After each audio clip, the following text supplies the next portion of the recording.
Hello, bachcho.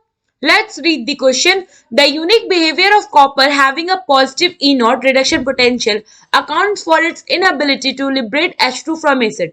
Only oxidizing acid, such as nitric acid and hot and concentrated sulfuric acid, react with copper. The high energy of transform Cu solid to Cu2 plus aqueous is not balanced by its hydration enthalpy. On the other hand, all Cu2 plus halides are known except iodide. In this case, Cu2 plus oxide I negative to I2. Cu2 plus 4I forms 2Cui solid plus I2. However, copper 1 compound are unstable in aqueous solution and undergo disproportionation. TCu plus aqueous forms Cu2 plus aqueous plus Cu. The stability of Cu2 plus aqueous rather than Cu plus aqueous is due to the much more negative hydration enthalpy of Cu2 plus aqueous than Cu plus aqueous. Select the correct chemical changes.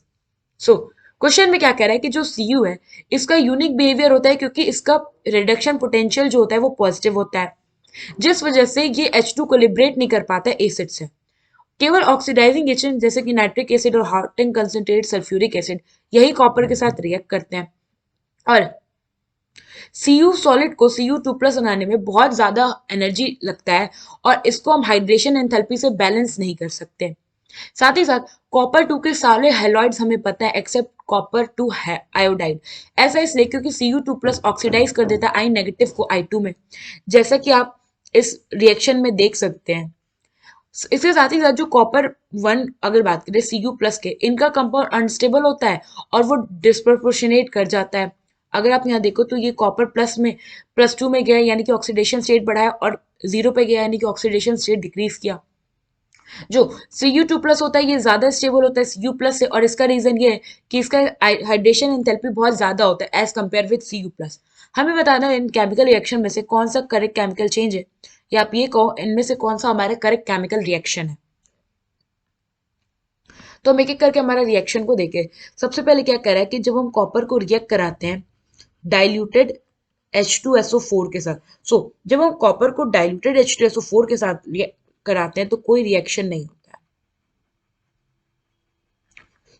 है। ऐसा इसलिए होता है क्योंकि copper जो होता है कॉप because copper is less reactive than hydrogen. और अभी हमने यहाँ स्टेटमेंट में भी देखा था कि कॉपर का पॉजिटिव इलेक्ट्रोड रिडक्शन पोटेंशियल होता है, इसलिए वो हाइड्रोजन को नहीं निकाल पाता है एसिड से। यहाँ से हमारा ऑप्शन ए तो गलत हो गया क्योंकि ये रिएक्शन ही पॉसिबल नहीं है। अब सेकंड रिएक्शन क्या कह रहा है कि जब हम कॉपर को रिएक्ट कराते हैं डाइल्यूटेड नाइट्रिक एसिड HNO3 के साथ, तो जब हम ये रिएक्शन कराते हैं तो प्रोडक्ट में हमें मिलता है CuNO3 whole twice copper nitrate along with NO nitrogen monoxide and H2। Equation balance करें तो ये हो जाएगा हमारा 3, यहाँ हुआ हमारा 3, यहाँ हो जाएगा हमारा 8 moles of diluted nitric acid, यहाँ पे हो जाएगा 8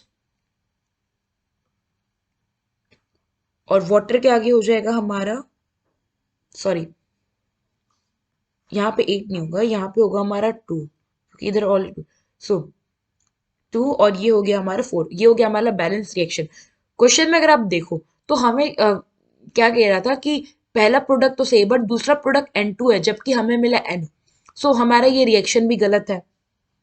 नाउ थर्ड रिएक्शन देखे तो क्या है कि कॉपर सल्फेट है CuSO4 एक्वस कंडीशन में, इसको हम रिएक्ट करा रहे हैं KCN के साथ जो कि है एक्सिस में।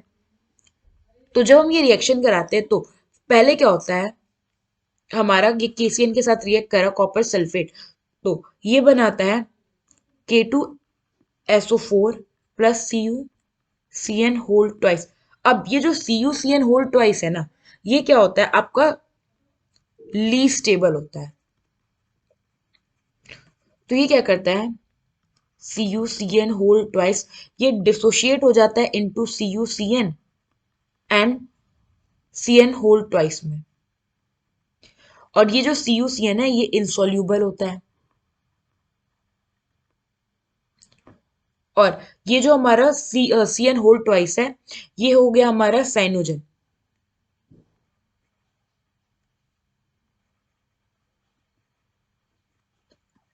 नाउ अब क्या होता है कि ये हमारा पहला पार्ट है, ये हमारा दूसरा पार्ट है, और यहाँ पे मैं एक्सप्लेन करती हूँ थर्ड पार्ट में क्या होता है कि ये जो सी यू आपको सी यू सी एन मिला था इनसॉल्युबल टर्म, ये क्या करता है केसीएन के साथ फर्दर रिएक्ट कर जाता है। क्वेश्चन में गिवन है कि केसीएन एक्सिस में है और फॉर्म करता है K3 Cu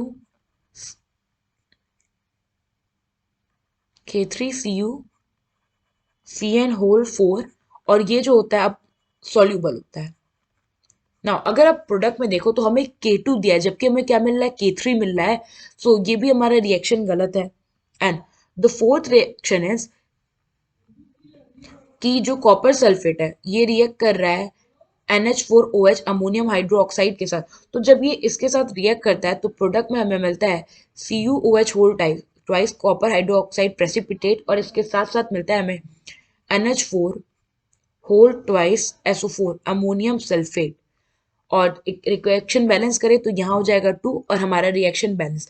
नाउ अगर आप देखो क्वेश्चन में तो हमें CuOH होल ट्वाइस का प्रेसिपिटेट मिला था कॉपर हाइड्रोस ऑक्साइड, और रिएक्शन में भी हमें वही मिला, सो यहाँ पे हमारा ये रिएक्शन करेक्ट हो जाएगा।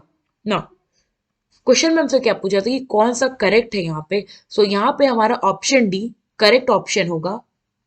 आई होप आपको ये क्वेश्चन समझ में आया होगा। Thank you.